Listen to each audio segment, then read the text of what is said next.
right.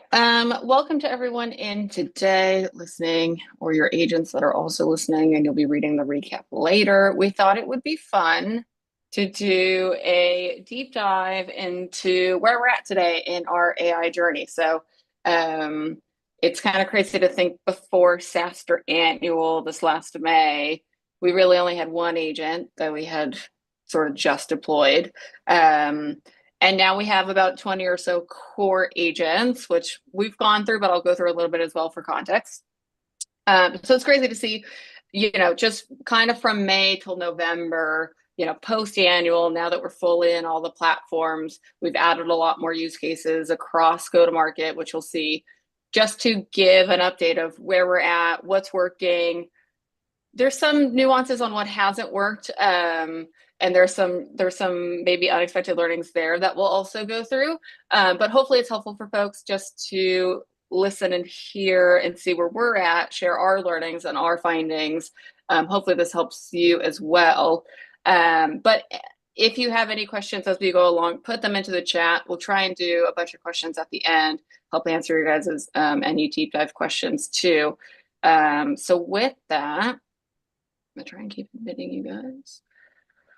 Let's go through it. So what do I mean by 6 months of AI running our GTM? Now, it's not on full autopilot, so it is not just that the AI is running amok with our GTM on its own.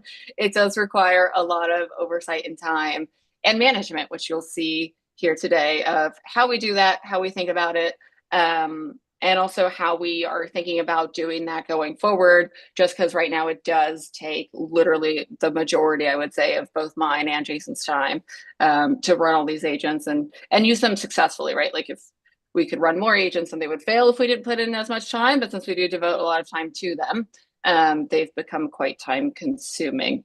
Now, none of that is to scare you. I don't think 20 is the right amount for everybody. So if you haven't seen this is SaaStr.ai/agents. You can see all the agents we use. There's a mix of ones we've vibe coded that Jason's talked about previously. And then there's ones that we are using third-party tools for. So that's all listed there. You'll see most of those here today too. We'll go through the metrics of them, just like in full disclosure. I've got screenshots of all of our metrics. And then also we're going to go through how we think about them in our day-to-day. So Jason, anything you want to add there? No, I think that's great. I think I'm going to go through all of it, but I think most importantly, we'll give you an update on how all our AI SDRs/BDRs have worked, outbound, inbound, the actual data, which I think will be super helpful. Amelia put this together, which is great. Yep. And then, so why 20, right? So I'll kick this off to say 20 is not the right amount for most people. I think even like a few is maybe the right amount for most people. Or even right now, if you're like, I have maybe, let's say, one agent kind of fully deployed, it's scaring me to go from 1 to 20. I don't think you should take this as like the gold standard of everyone needs to be on 20 apps or you're behind. Now, I do think you need to be, we've talked about this before, I do think you need to be on some version of this stack in GTM to not fall behind. And I'll show you why. But I don't think 20 is the right number for everyone, right? I feel like between myself and Jason, we're fairly technical, right? Some of the stuff we vibe coded, we've been thinking about for a long time. Some of the stuff you'll see that we've deployed across our go-to-market orgs is where we had gaps and we had a need to fill them, right? So that's why we have 20. I just put a fun image of, this is a real image of myself that then Reeve added a digital clone to. But I think there's a lot of talk, and I want to get your thoughts quick, Jason, on this before we move on how much can AI clone yourself? How much can it do? I would say now, 6 months in, it is, for us and for me, it's become a clone of all the best things we can do when we devote the time to it, right? Like it can do such a massively scale of output more than I could physically do, or that Jason could physically do. Like there's just so much scale in getting these systems to actually work and go to market. That is a scale that no single human could achieve, right? And so that's kind of the magic of it. I think 6 months in, it still does not cease to amaze me how much we can do with our AI together across all of go-to-market. And I would say too, in the last 6 months, we didn't start with all of go to market, right? We started with basically a support use case, and then we added in we layered in the other places where people either left the org or we had gaps or we wanted to improve how we were doing these things in go to market. And so that's kind of how we landed on 20. That's why we have it all across the org. But I think this concept now of like it's cloning the best parts of your best players, right? Maybe your org isn't as small internally as SaaStr is, and you've got more folks. But I think there is now, I think, a clear path to where I'm seeing in these platforms, you can clone all your best A players, right? Like take all the best A players on your team across marketing, sales, CS, sales, rev ops, and make them S tier with AI. Like I truly believe that's possible, and you'll see it from our results. But yeah, any thoughts out there, Jason? I think that's a really great insight. Thinking about what we have learned since we've had some success, a lot of folks want agents, specifically AI SDRs, AI BDRs, AI marketing agents, others. They want them to do magical work for them. They want to spend 20 grand, 50 grand, 100 grand, and all of a sudden get leads. That is, I didn't fully realize that till just now. Till said that's the wrong way to think about it. What your agents can do, and it is so powerful, is they can take your best practices and scale them out almost infinitely. Figure out what works, figure out what campaigns work, what messaging, whatever works is already working. You have to have something that's working. An agent can't today make something that isn't working Yeah. work.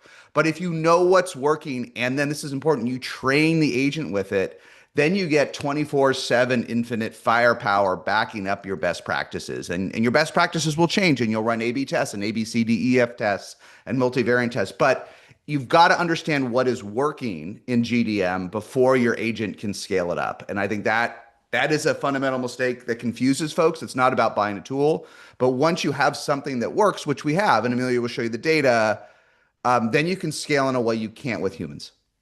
Yep. Yep. I would say that's my biggest learning 6 months in, right? Like we took things that were already or some processes were broken, right? Like our RevOps process was pretty broken before we did this. So, but we figured out how to fix it, and then we basically put that on acid with the AI and the agents. So I do think it's an interesting nuance of how to approach it as people are in different states. Okay, this is just a quick fun one before I go into our data. This is from Jason's co-host Rory at Scale. this is their state of GTM AI. It's pretty good. It's actually fairly short but concise, so I like it. You can just go to their site, you can download it. It said a lot of interesting things that I used to kind of anchor how I wanted to present a lot of our data, since we have a lot, right? So I think we're in this right now, sort of paradoxical world in November of 2025, where a lot of folks have adopted at least one sort of AI or agent. But maybe to Jason's point that he just made, a lot of them aren't seeing the impact because either they're expecting too much or they're not putting in the time. So I think that's kind of where I see the paradox lying. In this report, you'll see, if you read, I'll write it up too on just some of my learnings, but you'll see across go to market, which ties into this most deeply, the adoption has been in marketing. But if you read the whole report, it's on kind of what I consider base level adoption, right? Like they're using Claude to create content. Yes, so are we, but you'll see our more kind of like sophisticated 2.0 stack at the end of this. Sales dev, same thing. They're using it for sales messaging. Like the kind of middle ground is using it for starting to do things like RevOps or more intelligent emails. Again, I consider that kind of baseline. I feel like you can, again, if you take the best people, give them an agent and they get used to it and they know how to train it, I do think you can get them to blow by that fairly quickly. So I think across the board, even what they said in like sales and CS is a lot of folks are still early, right? So a lot of still early adopters there across the board, but some good stuff there. I'll try and tie into what we're going to show. So I think just a quick one to tie into that data plus what Jason was saying as well. Here are my quick biggest learnings, and then literally all the next slides are the data that we'll run through. I think, again, in a lot of early days, and as you add more platforms, I think the expectation that it gets easier with each platform you add is false. So I wouldn't expect to have that expectation. I do think a lot of the platforms, whether you use like one specialized one for each function the way we are, or you end up on one platform that does kind of like a little bit of everything pretty good. Maybe in that case, it gets a little bit easier as time goes on, but it's never set it and forget it. Like the biggest thing is that our agents will ebb and flow oddly, depending on how much time the humans put in, right? So like the more time I put in with our agents, wow, shocker, the better the output is. And sometimes that ebbs and flows, right? Like we get busy, we have SaaStr London coming up. So I can't always spend the amount of time I would like to with the agents, right? And so that obviously does translate to the results. And so I think that's one of the biggest things. I think Jason's point on like immediate ROI and headcount is a hugely false expectation that I hope nobody has on this call. But if you had it, maybe going into this can kind of course correct on where you're going to see lift. And there have been cases in our data you'll see where we did get immediate lift. But again, it took our processes. Like it took us recreating some of our best processes that were already working to get an immediate lift in these 6 months. And then I think in the expectation on needing to staff like an AI expert, I've talked to a bunch of CMOs and CROs now, as well as founders that are either at SaaStr or participating in SaaStr, where they say, "Hey, Amelia, what's your advice on my biggest problem right now is we're starting to onboard all these tools, but I don't have anybody to run it, right? Like I don't have a chief AI officer like I am now to help us figure all this out. Like, what do I do?" And most folks, I will say that have figured this out and started to deploy AI more across the GTM org have told me that their best success has been, again, taking your A player, take somebody that is the best person on your sales ops team, your rev ops team, your best marketer, your best SDR, your best AE. Sit down with them, figure out what tools you want to use together. Don't just like deploy it to them from, the castle. And then go through that process with them together, because it's very important too that you need to do the AI yourself in order to figure out how it works. Like, you can't expect even your best SDR to know how to instantly use this. You got to help them out and help them figure it out a little bit. But everyone I talk to that says they go this route of using the best A tier players and injecting AI and figuring it out with them they have now changed their job roles. Like in the way that my job role has changed into now chief AI officer, they're saying the same thing. This is like the best path I've seen work for people across. And these are, founders and CMOs at different stages, different ops. Some of them are even AI native companies, and they need to figure out AI too. Like they're just taking all their best people, figuring out, and these are the founders figuring out AI with them in the trenches. And then you become this S tier team together with AI that can do this, again, great outputs that you'll see like ours with everything AI. I think like somebody else asked me yesterday, like, "Hey, I'm rolling out a few platforms. Some of them are ones that SaaStr uses. Do you like recommend anybody to anybody or like an agency that can help me deploy all this?" I'm like, that's the wrong way to go about it. One, you got to figure it out yourself. Two, no, I don't care where anybody went in life or school or whatever. No single person on planet Earth will know how to do this better. Like there's no agency that already knows how to do this. Like maybe there's a few like S tier people at orgs that you can try and steal. But outside of that, I wouldn't, buy the snake oil of, oh, we're an AI native agency and we know how to do GTM across the entire org. I'm like, they probably haven't done it themselves. So I know maybe that's a little disheartening that you have to figure out yourself, but that is the best path forward in the meantime, right? Until others catch up. And then I would say too, don't get too hung up on this data governance thing. A lot of folks I talk to now, especially at bigger orgs, get very concerned on like, okay, if I add so many agents, I'm going to need governance as a layer, or I'm going to need to clean up all my data, and cleaning up all my data or getting all the processes right, it's going to take like 2 years before I can even think about implementing. I think too much data is too much data. And if you have things that are working, again, I would focus there first. So I wouldn't try and tackle, bite off more than you can chew. It didn't work pre-AI and it's not going to work with AI. And then I think the last one, because the other ones we'll get into per department, is I hear this panic a lot from folks now. I don't know if it's because of how much content we post about AI or because of all the tweets and all the LinkedIn messages that they have to keep adding, like, oh, I got to catch it. I got it. Like SaaStr has 20. I got to get to 20. You don't. Like, actually, we have 20 and I'm only adding one more tool for the rest of the year. Like, that's literally it. I'm adding more use cases to our current agents. I'm adding a 2.0 agent to Agent Force. I'm adding a 2.0 thing to Qualified. Like, I'm going deeper on our current tools. I'm adding one more because I think it's cool. Um, and that's probably it for the foreseeable. Like Q1, I don't really know what I'm going to add yet, actually. I feel like if our agents can just go a little deeper, I may not add anything new. I might add, just deeper use cases on our current tools. Okay, let's start with outbound. I'll try not to spend all the time here because we I know outbound is near and dear to a lot of our hearts, and we talk about it a lot. But I'll start here. So, and Jason, I want to get your input too. So for outbound, 6 months in now, we have sent now almost 20,000 messages. Actually, it would be 20,000 again if the human me had a little bit more time to spend with my agent, it'd be over 20,000, but still 20,000 is like a lot, right? Um, Overall, our outbound with the AI is almost a 7% overall response rate, which is kind of double just overall averages across anything you'll see from like any tool that does sequences and outreach. A 4% positive response rate, which is higher than most. Now keep that in mind. This is like higher than most folks in the platform. But interestingly too, now that it's been 6 months, 10% of ticket revenue for SaaStr AI in London only on this agent. So this is an interesting thing where I have seen our outbound agent. It has different goals. We've explained this previously, but I'll just give you guys some context. It has different goals, and so it has like different agents in one platform because the training is different on all those agents, right? I have an agent basically for lap sponsors. I've got one for current sponsors. I've got one for people who previously attended SaaStr.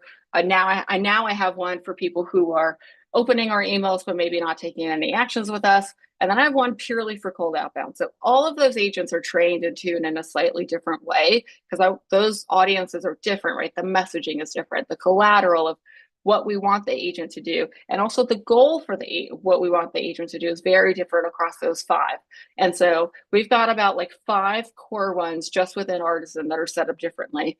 And this is, I think, is surprising learning because at the start I was like, okay, it's an outbound tool. They were a sponsor of SaaStr this last May. Like, I'm going to use it for sponsorships. But then I quickly saw, okay, like it's not bad at booking meetings. Like it's fine at booking meetings, and that's great. And then we capture that intent, and it's a great way to do follow-ups again to like current or past or lapsed customers. It's a great way to do that using AI again at scale in a more consistent way that sometimes we can't physically do.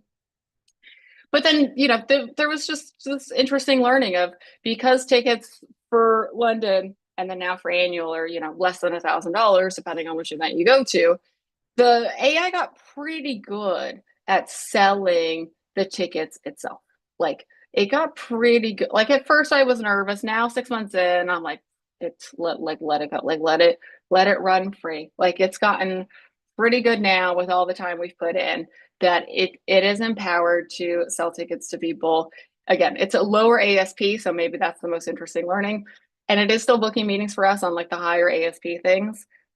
But these people know us, and it's giving us this scale and personalization in a way we couldn't pre 6 months ago. Like every event after we have a SaaStr event, I struggle to I'm like, okay, we should send out hyper personalized follow-ups to everyone, to all the sponsors, to all the attendees, to all the speakers, everyone. You think about London, that's 2,000 people. Annual, that's 10,000 people. Like we could never do it, right? Like we had to literally cherry pick the people who got like an actual human customized email, then who would the sales team send like a somewhat customized email to, and then who just got like a templated email because we didn't have time to do the rest, right? We just can't send that hyper personalization of scale before this. Now, we've sent 20,000 post London. It'll easily send a highly customized email to all 2,500 people that come. That's crazy if you think, like, just stop and think about that for a second. It's doing all this for us. And this also was something that took not just me, it took, different members of the sales team. Like everything that we did is now consolidated into this in a way where the output is obviously fairly, for us, positive at least, right? So we've seen some good gains here, but it's not without time, right? Like, so how we think about using Artisan specifically for outbound.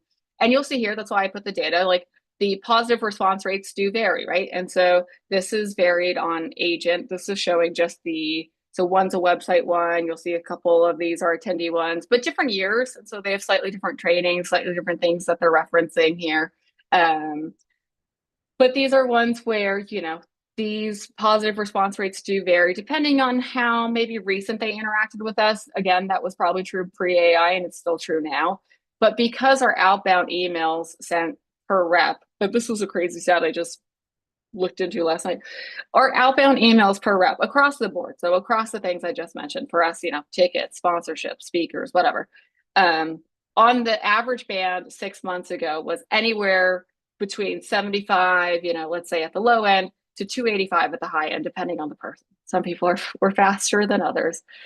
Now our AI is blowing that scale out of the water. It does 3,000 on its own per month in one. This is just one platform. I have another one I have actually two more. I have two more that's doing outbound. This is just one platform that's giving us this leverage.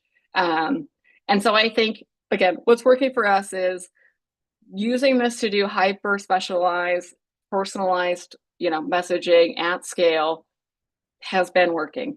There is which I fully believe in. I've talked to Jasper, the CEO of Artisan. There is a 2 to 3 week warm up period with Artisan so that they can get your deliverability as close to perfect as possible. You want to do this. You don't want to skip this step. There's a reason they make everybody do it. At first, I was kind of annoyed. I'll be honest, like previous webinars, they'd be like, it's kind of annoying. It takes like 2 weeks. Like, or anytime I need to add new domains, it takes another 2 weeks. Like, I would get a little frustrated, but then you wait and then you see why, because you're like, okay, you're not only do your emails in this hit the inbox, they don't go to promotions. Like this is I can't even solve that in Marketo. Like so many of our newsletters end up in promotions. These actually go to the inbox. And so again, just another point of like differentiation there of things that could do that we couldn't do 6 months ago. And at the start, right, we had to review I was nervous. I wanted to review all the emails myself. But now I just spot check, right? I spot check it, but I do mainly let the AI in Artisan draft a response. I don't let it send it fully yet, even 6 months in. I think it's still, and some of my other agents I do empower to do full responses without me looking. But this one in particular, because of where SaaStr is, and maybe if you have multiple products, you might be the same way. Sometimes people ask multi-threaded questions, right? And so I think that's where the AI is pretty good. If, let's just say in this scenario, it's to book a meeting and that person's like, yeah, I want to book a meeting. I'm like, cool, here's the calendar. The AI can do that. But if someone starts to ask about speaking and sponsorship, that's a common question we get. It's multi-threaded. It's not as good. And I think because there's just some human nuance and like, okay, do I feel like they're trying to ask me about speaking or free tickets because they want to, like, they actually want to sponsor, or do they just want free tickets and they're kind of wasting my AI's time? And so there's still a little bit of that, we do constantly monitor the human attention and responses, specifically in this platform that we're using. So again, I do think I think the unexpected learning is for Artisan in particular, and probably any other outbound tool you use for AI for outbound, it relies heavily on human consistency for training and iteration and quality of contacts. Like it's not 100% of, not 100, okay, 90% of the contacts we've reached out to with our Artisan agents are contacts we had. They're not contacts I'm going and finding in Lucia or Apollo or Clay, or Artisan has a way you can do it natively in the platform. I just, I trust our contacts more. And so putting in all that data does, again, require time, and it requires consistency on our end. So when I've had more time, the sequences and everything works better. When I've had less time, it still works on autopilot, but I see a drop off in the amount of responses we get. And that's because I just can't keep up with the AI. Like 6 months in, I have to try and give it fresh contacts It used to be I would do it once a week. Now I do it twice a week if I can, ideally, because it's gotten better too, right? Like I've empowered our agents, it's gotten better. And so ideally twice a week would be better. Um, so that's, I think, the, again, unexpected learning there. Um, Anything you want to add on outbound, Jason? Um, no, no, I think that I think that's a lot here is it's interesting. I think this is plenty. I think the question, I mean, the conclusion obviously is that moving from the two human SDRs we had, the way we were doing it, to AI, there was no downside in net, right? Yep, Actually, not necessarily better. It looks like net the open rates and response rates were roughly similar in the end, but we have 10 times the scale if I had to summarize it, right? correct. Yep, The I guess the one question that I might have from the audience is that's great, but what about like super high value prospects, the ones you would want to reach out to personally? How did we address that? How do you measure that? How do you think about that versus this is sort of a broad swath of a lot of potential prospects? yep. It's a great question. Yeah, for super high value folks, I still put our AIs into draft mode across our agents, right? So there's different use cases where I want to hit different folks, different parties, with a message that is maybe hyper personalized, or somebody who's actually met me and like would know that my Amelia@SaaStr.com is one of my artisan emails and not Amelia@SaaStrinc.com. That's what I really know. And so for those folks, like no matter what platform I use, Artisan does some of them, some other platforms do others. I pretty much put the agent into draft mode and I see what it says, right? Like, but that still saves me time. Like having it draft that next email, either next email or first email of, whatever I'm trying to action with them as like the end goal is helpful versus me writing everything from scratch. So that's been helpful. I think I still spend probably the most time making sure the contacts are the right people, right? I think where there's a gap right now is for a lot of these folks, especially our high value ones. I always have to find new people to CC, which is manual. Like that, no AI can do this yet. Trust me, I've looked. Like no AI can do this yet. We're like because we have so many CEOs and founders in our database, and maybe you sell to a lot of C-suite executives too. The biggest issue I have right now in the AI is not that it's not working or that we have high value contacts that it can't draft an email to pretty good and fairly customized. It's that I don't want to send it just to CEO, right? Like, so if I'm going to email the CEO of Databricks, like I want to copy his press team, his chief of staff, his CM, like if it's for something speaking, probably the CMO too for visibility. Like I don't want to just send it to Ollie. Like even though I have his email and he knows SaaStr, and there's no way to really do that in the AI. Like there's no good way right now in any AI to like find those additional contacts and also include them in a sequence. Like right now across the board, all of our platforms are one-to-one, right? So I think that's something where we're 6 months in. I do think that will get better and the platforms will let you do that more so down the road. But that part takes a lot of time right now. That's kind of like one of my biggest pain points. Okay. Let's flip to inbound because I want to try and go through all of go-to-market, but I'm already 30 minutes in. I'll pick it up. All right. This is the inbound. So there's some interesting numbers here on the right. My Zoom's a little bit in the way. We actually have not had this for 6 months. We've only had it since August. So August, September, October, a couple weeks in November, 3.5 months, let's say. We have not had this one as long because I added outbound first and then I tackled inbound. Again, you got to stair step your use cases here on AI. I wouldn't try and do everything in GTM all at once. Do one, get it working, then add another one if you want. So then I added inbound. We've had, you can see it's had it's had almost 700,000 sessions with people, which we could never do physically.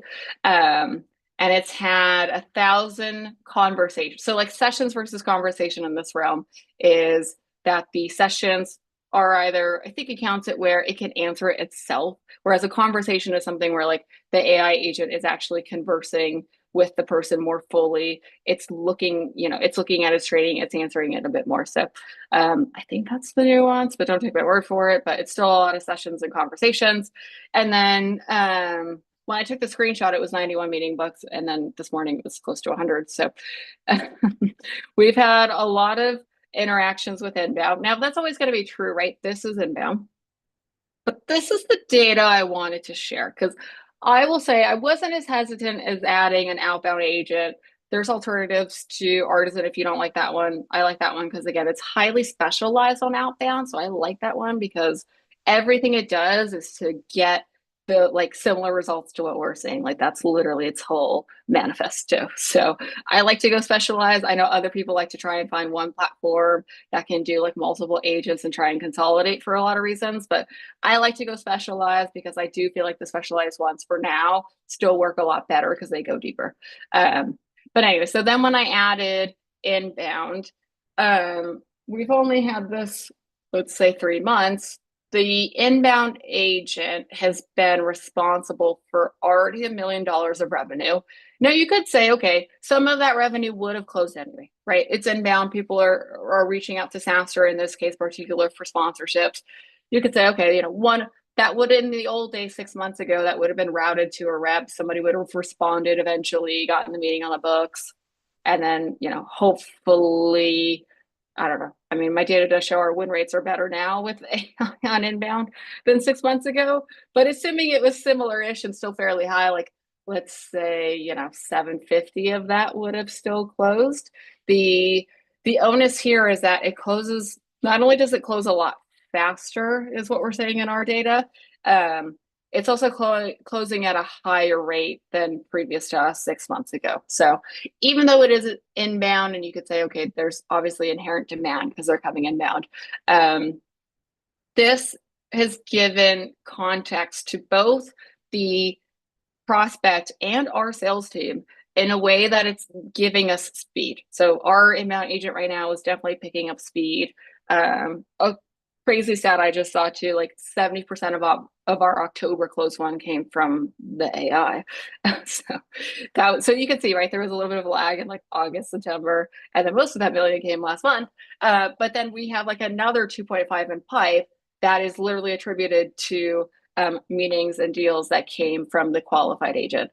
And that's magical in a couple ways. Now, I know some people like to describe it as like, okay, it's just a meetings booker. I could do the same thing with just a meetings booker that's like round robining. And if I show that on the website with like a little AI, maybe that's good enough. And maybe that is good enough for you. But I'll say the difference here of why I've become a fan of qualified for what we use in this tool is that it gives you so much context more than a meetings booker, right? Like even if you have an AI meetings booker that's doing round robin for inbound, our agent is having conversations with people. Like it's okay. Wow, let me figure. Like let me book the meeting. But first, like okay, it books the meeting instantly. It used to be 6 months ago.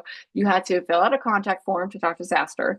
Then it would go to me. I would round robin it. So there's a delay. Like if it's overnight or on the East Coast or a time I'm not awake, there's a delay for me to round robin it.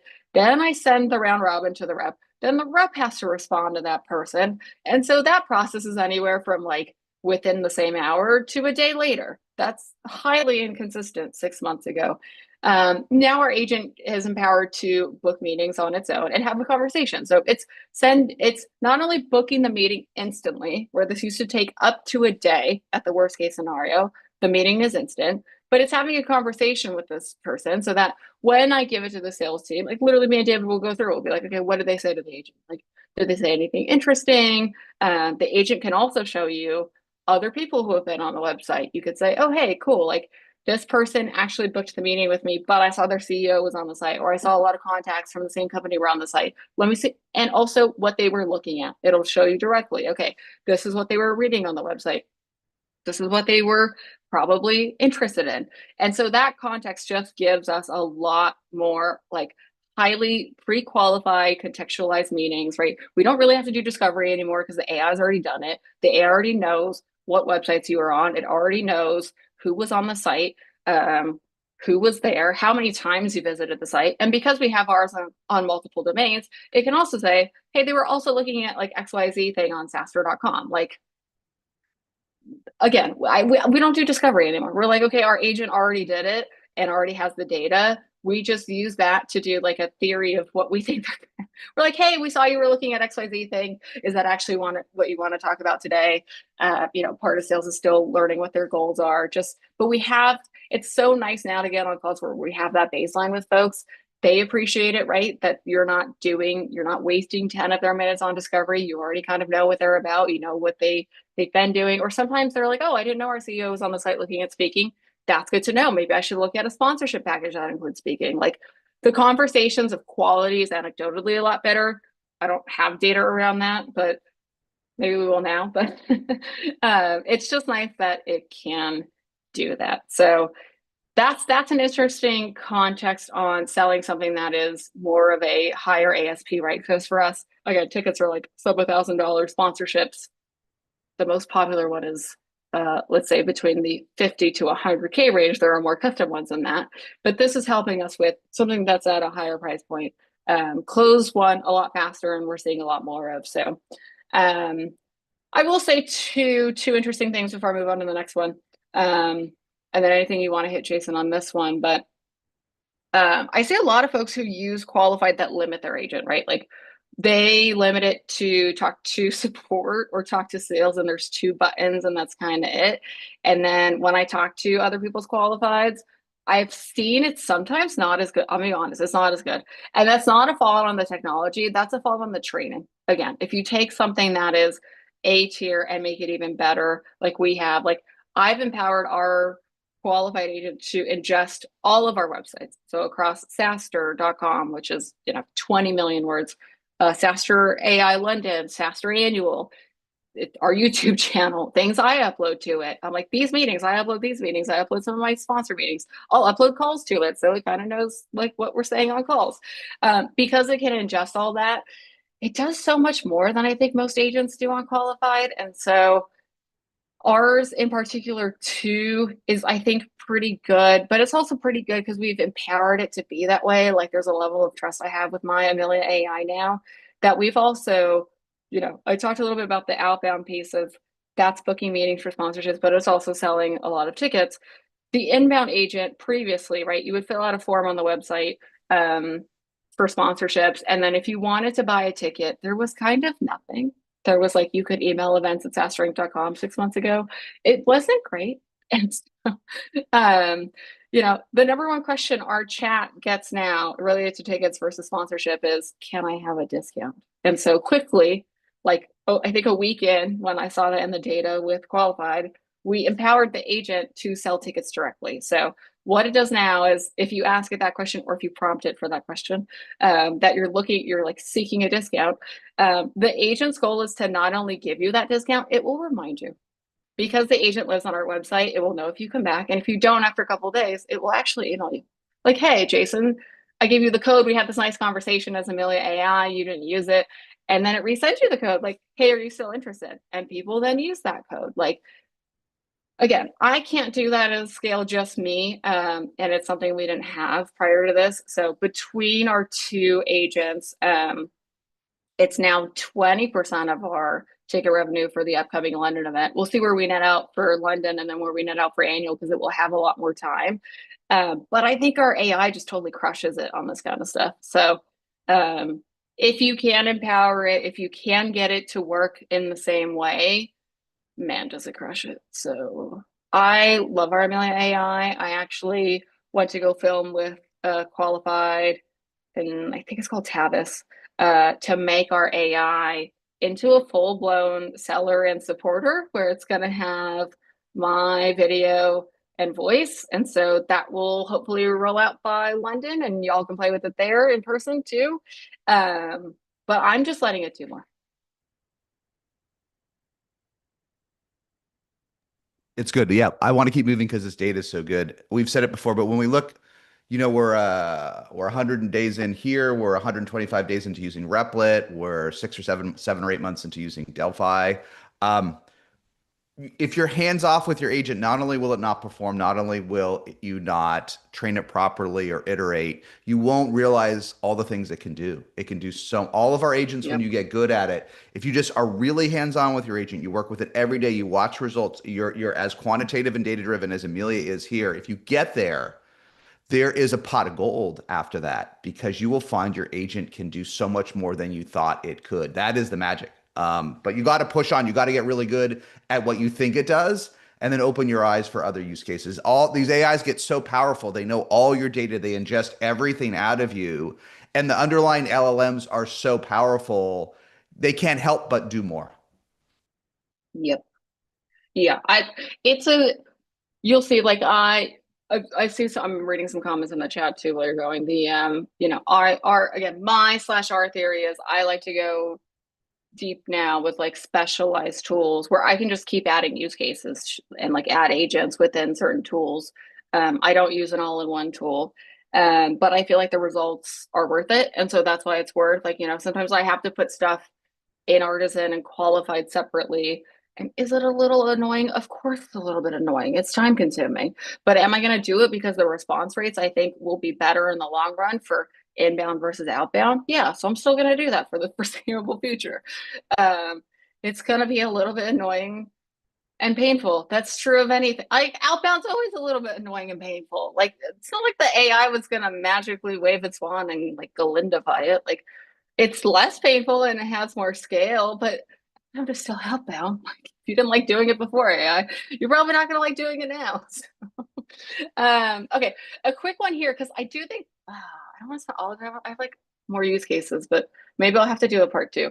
Um, AI and GTM, there's this middle ground, and I do want to spend some time on this because I feel like most people have a misconception about the next product, which is Agentforce. And I do feel like when I talk to people about it, they're always shocked. They're like, what do you mean? I've like either they've never seen it, so I put like more screenshots, or they're like not sure how to use it because I don't know. I think because it's from a existing company versus it's an incumbent versus a startup. I don't know, but anyways, I get some mixed reactions.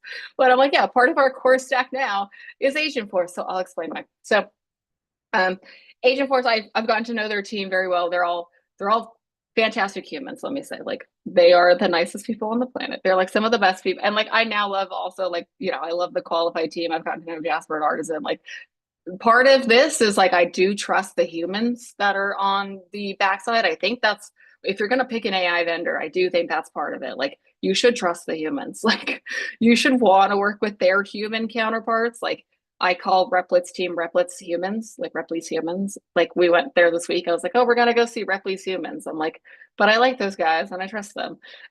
So same thing with any vendor you pick. But we have this middle ground where I've gotten to know their team a lot, and they, I think publicly they say their number one use case for Agentforce is support. And I'm building a 2.0 agent that lives somewhere between support and like personalization. But our first agent that we've deployed, and this was recently, so this was just right at Dreamforce, which was like a month ago. So it's only been live a month. This is our newest agent, right? Because I added ours and I added qualified, and then I added a bunch of other stuff you'll see in marketing, and then I added Agentforce. We had a gap where it wasn't inbound in the way that qualified is. It wasn't outbound in the way that Artisan mostly is.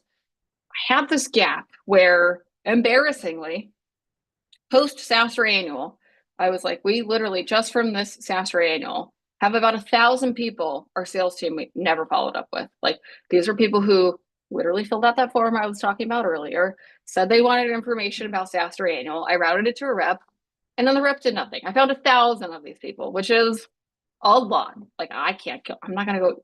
I should email those people an apology one by one and email them, but again, that would take me too much time. I need the scale. And so I thought, okay, this is probably the best first use case for an Agentforce agent because these people raised their hand, meaning they're already in our Salesforce because that's how our forms used to work. And I already have info about them in Salesforce. Whereas like Artisan does a lot of personalization based on what they're posting.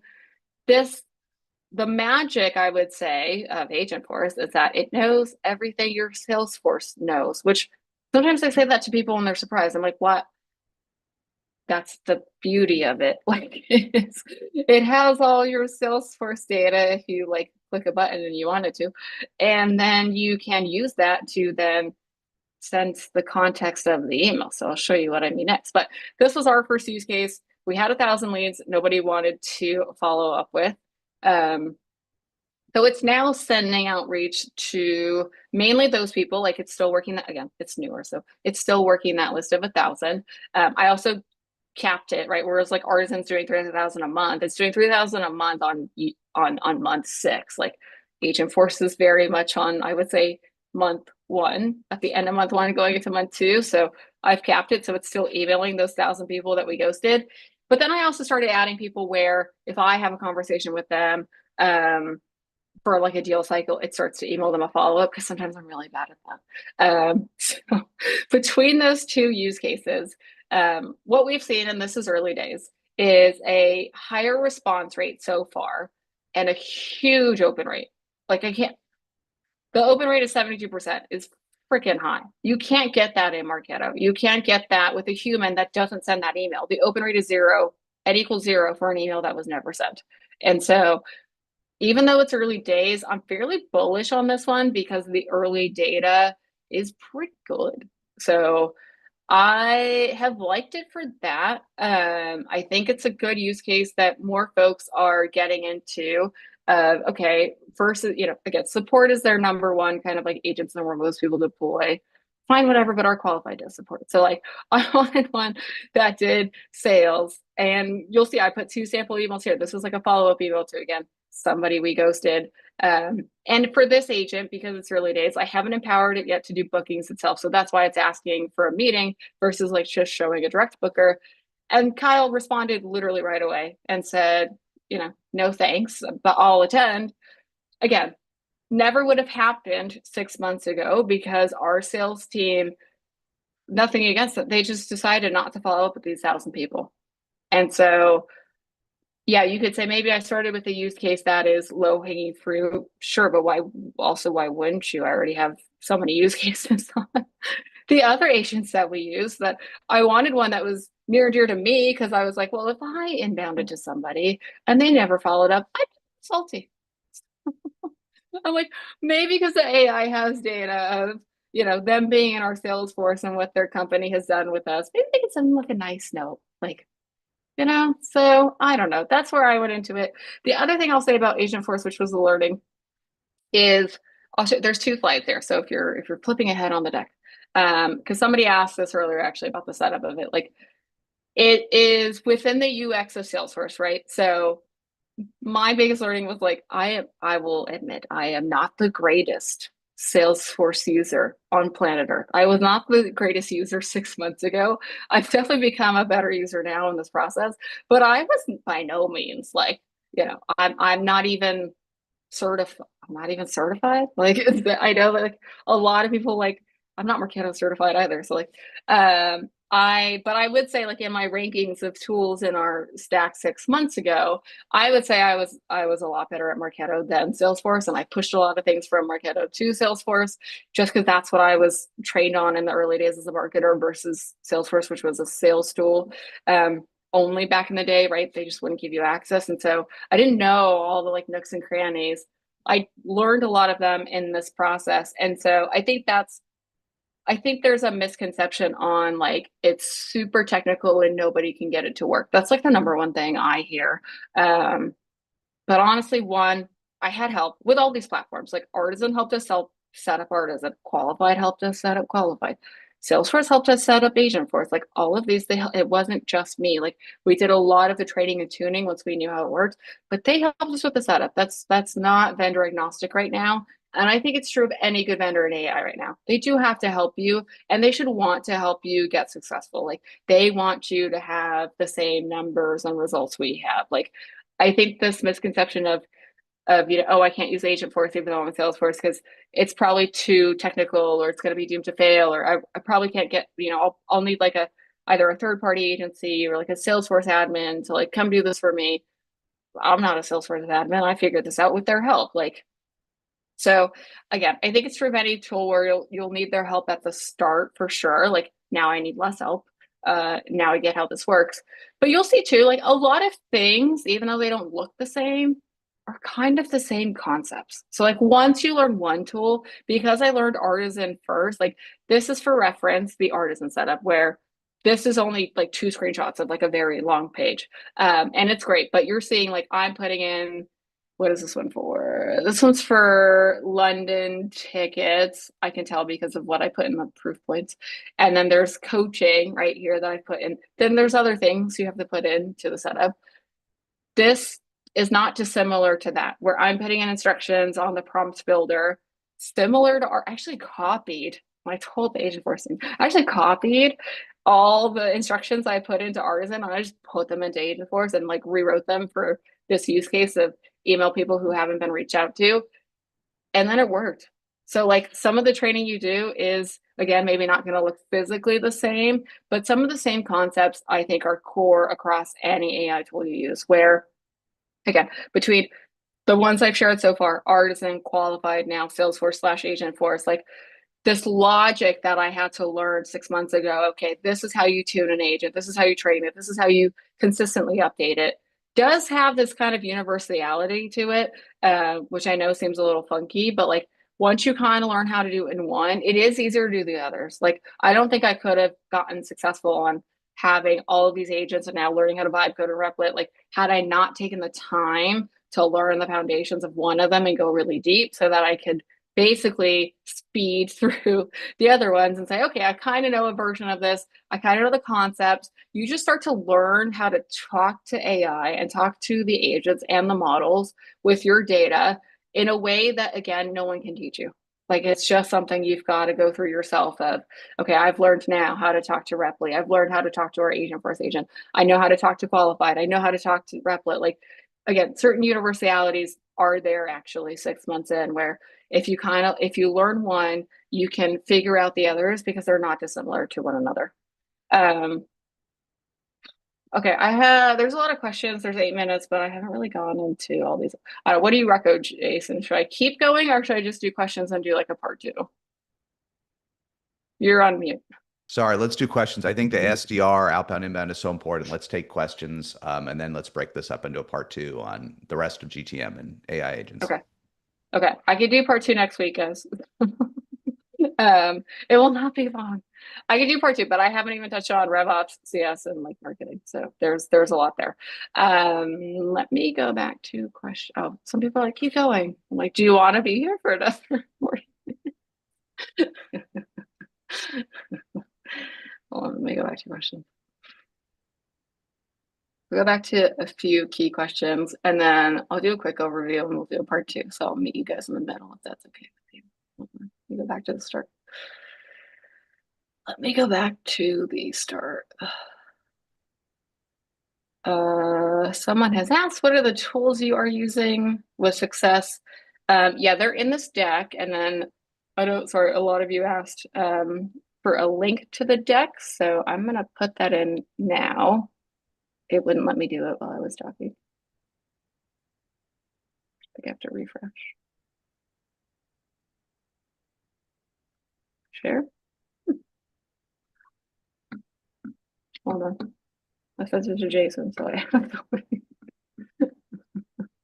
Hold on. I do think this is important because if we're going to do part two, you guys can also tell me what you want to see in the next one. Okay, here it is. Let me get you guys the link.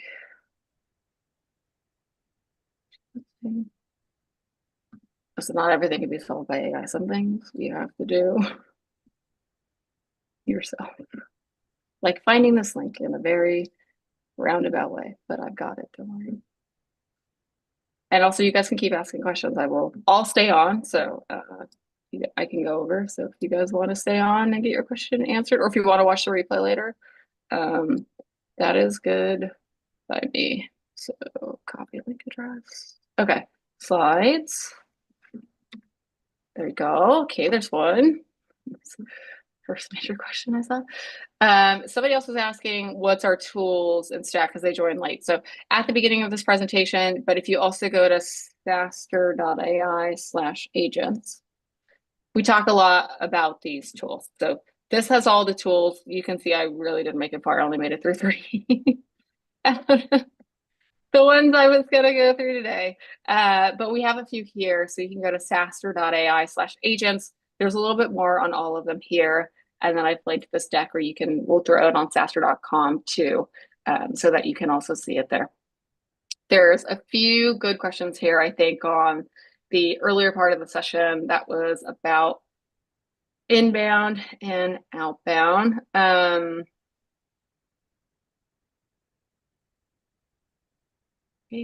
Some folks were asking what is our cost for each of these tools. I think it's and how you should budget for it. Um, it's a good question. I want to get your thoughts on this as well, Jason, mainly on the budget side. I would say for cost, one, it depends on what you're going to use it for. So, and I'll give a quick anecdote. I literally spoke to like a $50 million ARR CMO this week, and he was like, "Oh, I have like 10 betas going." And I was like, why do you have 10 betas going right now? He's like, well, I'm in a bake off with like, 3 different outbound AI SDR tools, like 2 for inbound, a couple more for like all in one tools. I was like, maybe don't do that. Maybe my advice is to stop all the like I was like, why? He's like, well, I just want to see which one works the best before I spend money. I'm like, I think you got to make a bet here, dude. Like, I think in trying to save money, you are actually spending a lot more time than you normally would just deploying these and getting the outputs of AI by doing these 10 different betas. I was like, just pick one. And if you feel like the cost is prohibitive, work with the vendor on the cost, see what they can do for you. If not, go to their competitor if you need to. But I was like, don't do 10 trials because you think it's going to magically save you money in the end on AI. Like, this is like the craziest thing I've ever heard. I think, and to be it is to first of all, one, I don't think you. I mean, it would be nice to have a bake off, but unless you're going to invest the effort to truly train all of them, it'd be hard to Yeah. do a bake off than more than 2 vendors. You should do a bake off for a variety of reasons. There's different flavors, different UI, UX, different limit. They all have limitations. They all have limitations. So I would bake, but I wouldn't do 10 because you won't put the energy into training them. The bake off will fail with 10. I would do 2, just like in the old days. The one thing I would say, Amelia, you could add to it is what's the pricing they asked, right? You can talk to the vendors. Yeah. Here's the tough part. Basically, all the vendors that we're describing for this, for GTM sales type motions or marketing, BDR, whatever you want to call it, they all require training. They all have a fair amount of data. And really, they're mostly optimized kind of around 100K price point. Now, sometimes it's Hmm. 60 or 70K annual and 30K to pay you for the onboarding and training. Some of the vendors absorb some of the onboarding costs, some don't. There are lower end versions but it is all in the tens of thousands of dollars a year or more, and probably more like 20, 30, 40,000. Artisan that we happen to use is launching a low end version, right? I think Hmm. everybody will, and we A will be on self-serve. top Yep. of that. We will be on top of that, and we will test out more of these cheaper versions and see how the more automated training works. I'm not skeptical with where LLMs and AIs are going today. I think I can guarantee you that the low end cheap versions, and this is true in support, which is further along, the low end cheap versions aren't as good. And it's not that the software isn't as good. I just did a deep dive with G2 on the CEO of Zendesk, and we talked about it. At Zendesk and support, the low end agents work, they just don't ingest as much data. They might ingest your wiki and a little bit of information. And so the low end Zendesk AI agent is still good, but it maybe only has 20% of the power of the enterprise version. And I suspect that's what's going to happen. Instead of training this on every bit of data we have for a decade, every interaction, every customer action, it's just going to simplify what it trains. Maybe Amelia feels it differently. And so it won't be, quote, as good, but it may be plenty good. It may be plenty good for $299 a month or 10 grand or what. We don't know. We're going to be objective. And I think if we do nothing else, we're going to pilot some low end versions of these and we'll compare and contrast for you. But I am not Yep. aware of in right now, as this is recorded, I'm not aware of any cheap AI, SDR, and BDR tool that works because of the training, ingestion, and data. But I wouldn't rule it out for 2026. But I would budget 50 to 80 grand or more. And if you can't afford that, don't expect much. Yep. Just don't expect today. Today. No, it's a good point. And I think, yeah, the bake off thing was interesting because that was something I was just kind of shocked when I heard this. I was like, well, I know you're trying to save money, but I don't think this is the way to do it. It's just too many. I was like, it's just too many and too much. Like you're either gonna say that they all suck, or you're gonna kind of pick one, and it's gonna take you too long to actually implement it. And like your this was the CMO I was talking to. I was like, your CEO is gonna get frustrated with you. I was like, there's a lot of problems in doing too many bake-offs for all these AI tools in the vein of saving money, right? Like there's other reasons you should do it to Jason's point, but I think in the vein of saving money, I was like, this is not the way to save money.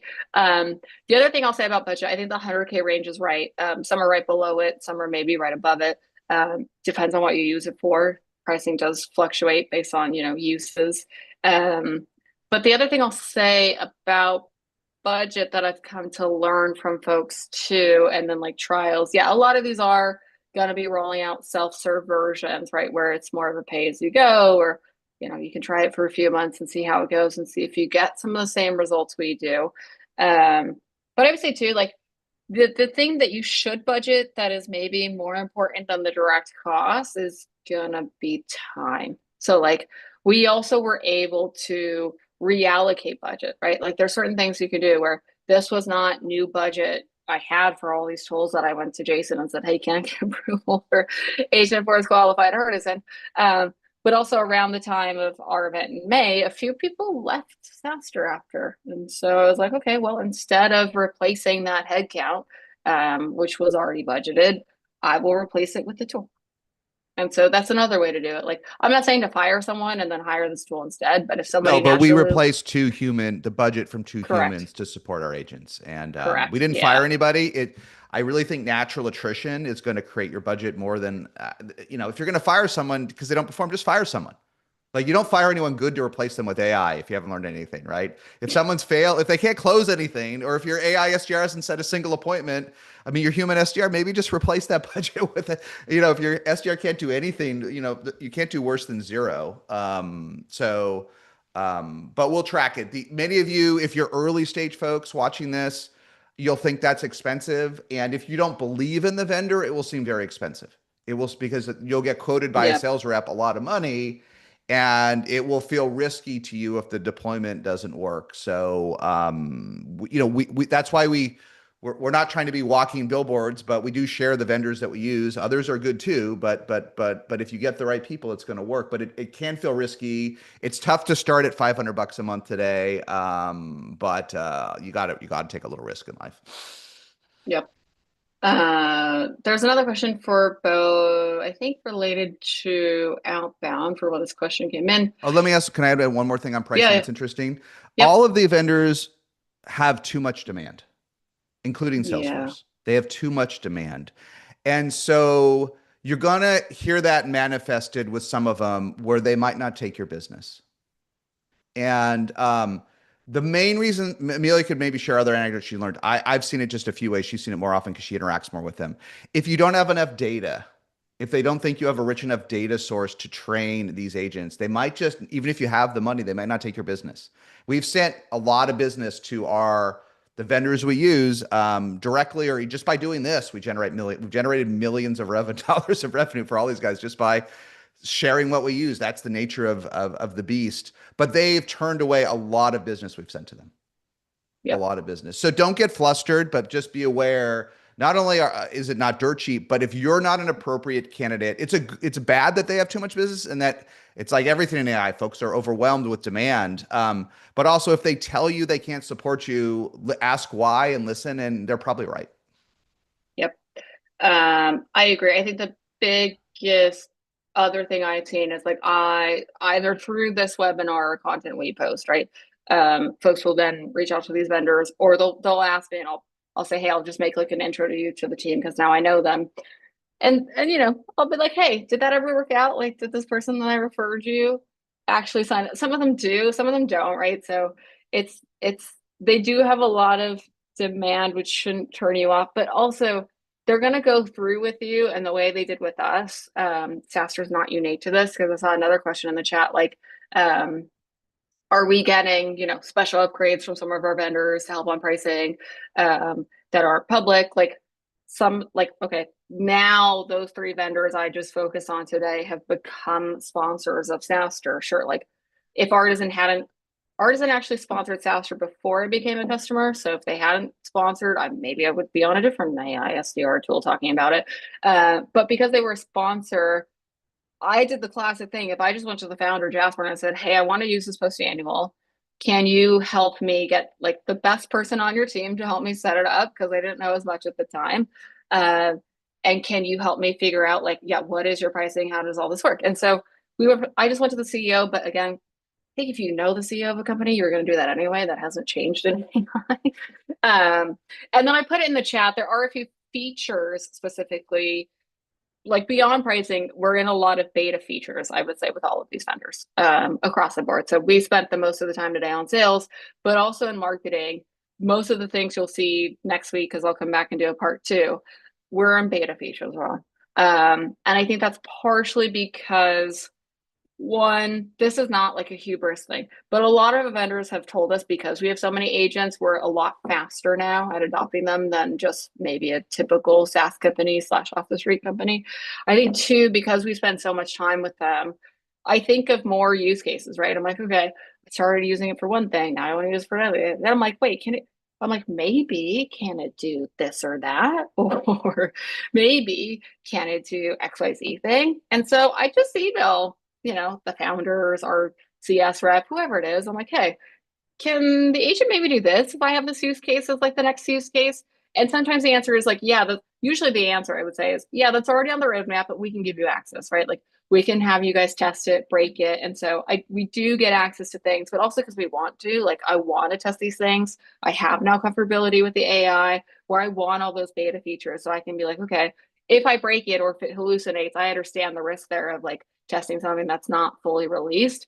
But I will say that's my disclosure. Like we do have some features on each of those tools that are not publicly available yet, but some of them are like either just launching in the new year or soon. But I don't think that's unique to, maybe that's unique to SaaStr, but I also think there's a want there for there's a like I personally have a want to do some of those things and they have a want to test some of those things.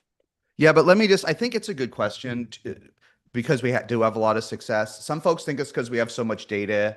We thought in the beginning, it turns out to not to be true. You just need enough data for these tools to work. Yeah. You don't need 10 years of data. 6 months is enough. You need a volume of actionable data.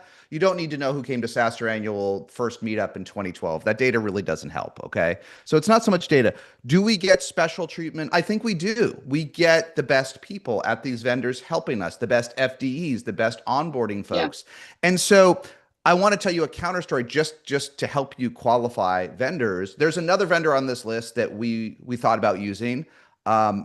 Great founders like them. We were routed to a very mediocre sales slash onboarding person who really didn't want our business. Told us we couldn't use certain features and was a pain to work with. And so we passed them by and we never used them.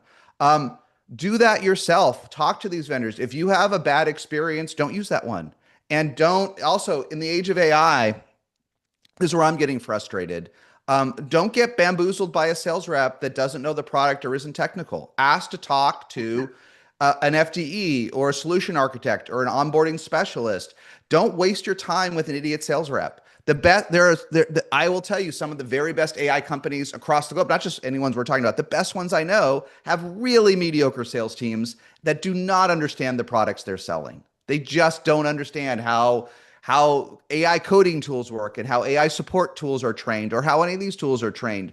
Don't stand for that in the age of AI because a rep will tell you something that's just wrong or they won't understand it, bypass it and say, listen, if you want my real money, I want to talk to the person that's going to be onboarding me and own it. And if some blocker that last worked at a dated B2B company 5 years ago and doesn't know AI won't let you talk to that person, find another vendor. You deserve it.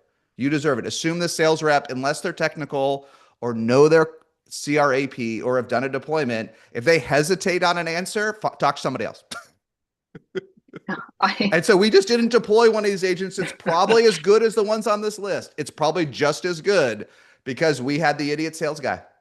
He yep. lost all this PR, revenue, promotion, friends, and just ran the deal into the ground. And you deserve to talk to an expert, an FDE, or whatever it is, before you sign. Before you sign. And we did with Harry and Rory, we had Mark Benioff on about a month and a half ago, and we talked about what's the number one thing you wanted at Salesforce.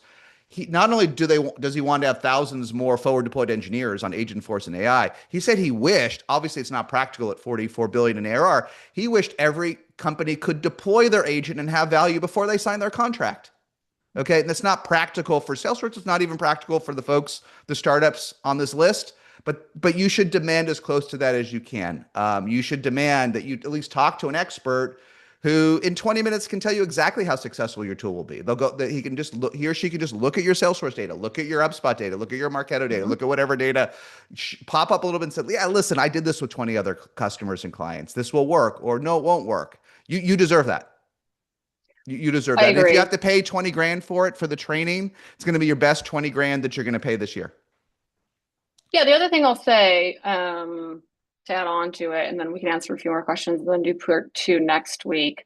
Um, Somewhat related to cost, like I said, we replaced headcount spend. So I reallocated, I shouldn't say replaced, I reallocated headcount spend into some of these tools. That will start to happen at your org. As people naturally leave for no matter what the reason, you can start to say, okay, is it a role where I can start to earmark that budget and move it into a bucket that would then be an AI tool that again, I'm not saying you to replace your entire SDR team with AI and like get these three agents that we have. You can. We've done it, but we still have humans here too. Like I'm saying, the magic of this is getting the best A tier players on your team that are still there um, to become S tier with AI, right? So I think there's some of that. And I think a lot of folks I talk to too, more common, you probably do too, Jason, just say they're not going to add headcount so that they can empower their teams either Q4 of 2025 or Q1 of 2026 with these tools. Like they're just, again, reallocating budget that they would have to say, okay, instead of growing the sales team from 5 to 10 humans next year, we're going to keep it at 5, but we reallocate some of that spend to the tool so that those 5 people can be S tier. I think that's a good way to think about it. The other thing I'll say is like, we're not immune from people roasting our AI. And so I think how that kind of plays into cost, like if you decide to roast an AI in the beta, because maybe it's not very good. I don't know listen, I don't know all the tools. I know a lot of them. I've seen a lot of them now. I can't say I know them all. There's so many of them. I do try, like if we can't use it for ourselves, I do try and at least learn all the tools and their capabilities so that when folks ask me for recommendations, I can make at least an informed answer. So I don't know all the tools, but I will say like there are instances where people roast our AI and they've roasted all of our inherent vendors because they roast our AI. I think to some degree that's a little bit okay, and your team should be maybe a little bit skeptical. And maybe the outputs are never going to be perfect, but the outputs with the human are never perfect either. So maybe if there's one final takeaway before we answer the last questions is like if it wasn't working pre-AI, it probably still won't work now. Um, if it was working or is working kind of good and AI can get you that leverage, then as you've seen in our results, then it's even better. But if you hated outbound pre-AI, you're still going to hate outbound. If you hate it, if you didn't have the best support or you still don't have the best support documentation for your AI to ingest, then your support is still probably going to be B tier versus S tier. Like there are times where our agent can't answer a question and it's a support question. And I'm like, that's my failing, right?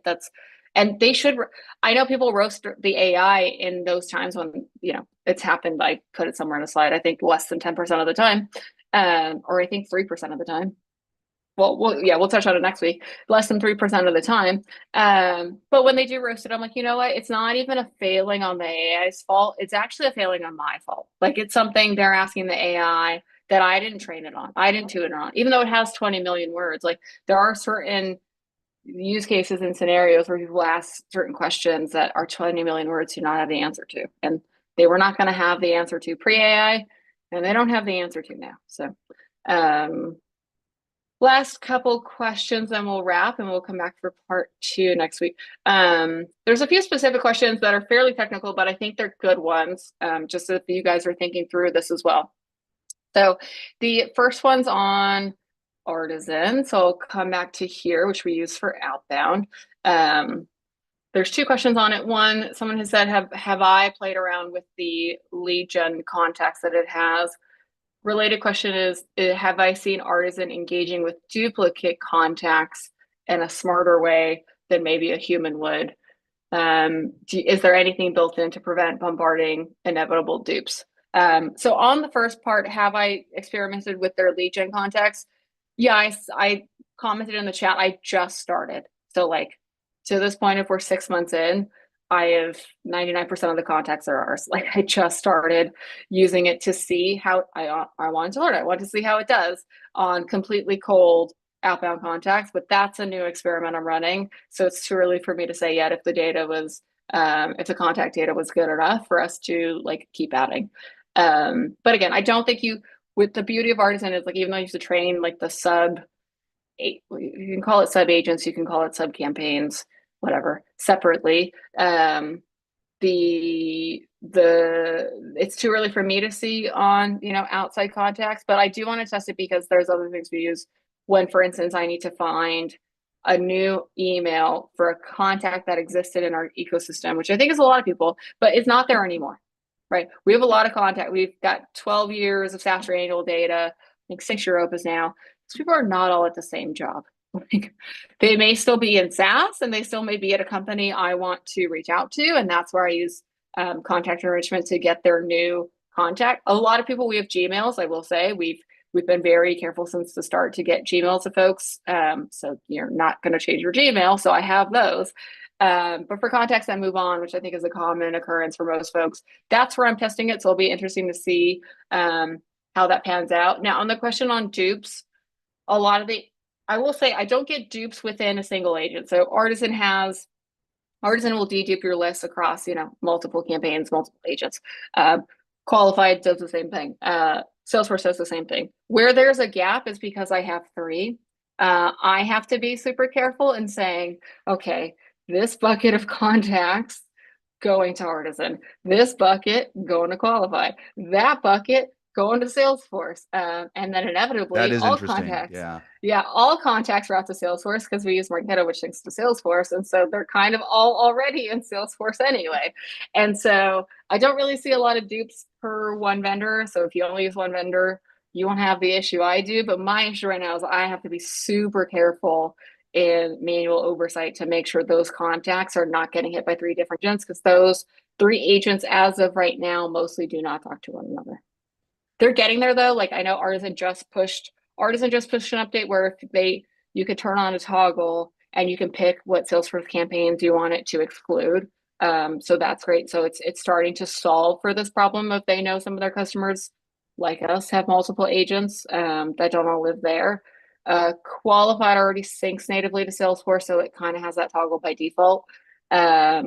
So again, because the backbone of all of these 3 is the Salesforce is the common denominator, it works. But I do think it's an interesting nuance there. Like you may not have that problem if you just go deep on one, but I've got that problem now where trying to get data across the different agents is sometimes right now a little bit manual, pushing it to a few different places. That's inevitable, but again, because we're getting good results, I think it's worth it for the interim. Last question, and then anything you want to hit, Jason, in the end, let's do it. Somebody asked me about how to trigger all these, which I think is a good question. It's fairly technical, right? So let me stay here.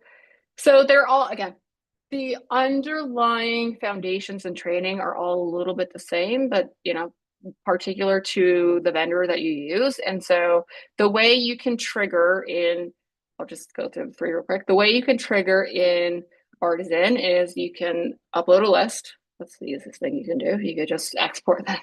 That's what I do, honestly. I just export, or again, because I don't want the contacts to be in the other 2 agents. I export the contacts, I upload them. That's the way I do it. That's the easiest way to do it. Now there's other ways that you can do it. You can, like I said, now you can kind of like cherry pick from certain Salesforce campaigns or contacts that you have. You can do just like a search, like an intent search on there, and do it that way. I use CSV. It's the easiest trigger.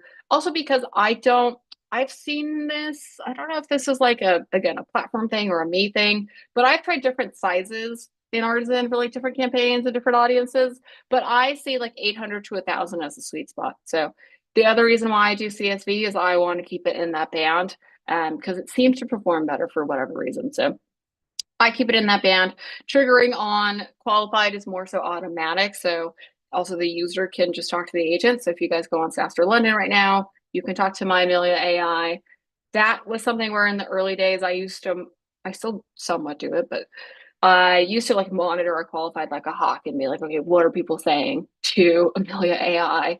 Is she giving the right response? Is she saying the right thing? Now I've obviously built some like trust and comfortability with it that I let it run.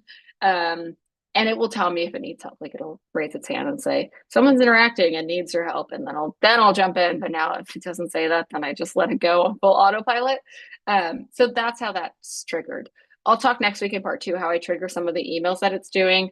I made the earlier case of like if our agent gives you a code, it sends you an email follow-up in a few days. I'll show that more so next week on the marketing side because there's different ways you can think about using that use case that's relevant for you. And then in Agent Force, the trigger is, I don't have a screenshot for it, so it's a good question, but the trigger is based on either you can do it on a lead level, contact level, or like a campaign level. So um, I will say that portion of it, don't take my word for it. I think they just pushed it. I think, as we were rolling this out, we did it very manually just to make sure it wasn't like spamming 1,000 people all at once. But then since then, I've been able to say, okay, I've got like a list of contacts already in Salesforce. I can put them into a campaign, and then I can attach I could just have the entire campaign go live on the agent, and it'll parse it out the way it thinks it should, right? Of like, okay, you've got 1,000 people. I'm not going to hit them all at once. I'm going to see what time zone they're in. I'll look at the times you want me to email those folks, and I'll just start to queue them up. So you could do it either way. It's actually gotten easier, so I commend them on that. It's gotten easier on how to, in our use case for this sales motion that we use it for, it's gotten easier to trigger this particular flow. Anything else you want to wrap on? Sorry, we have to do part two, guys. Good. Okay. Cool. Thanks, Amelia. Great job. Appreciate it. Yeah, you guys can I'm just like I said earlier, I'm just Amelia SaaStr. You try and answer any additional questions. I'm not on LinkedIn that often, but I will add you in like a week when I check it. And then we will do part two next week, so I'll send that as a follow-up to everyone. So we can cover the rest of GTM. And then I'll do a much shorter version of this at SaaStr AI in London. So if there's anything you want to see in particular for part two, I've already gotten some good ideas from this. Just let me know. We'll put into part two, and then we'll see you next Wednesday.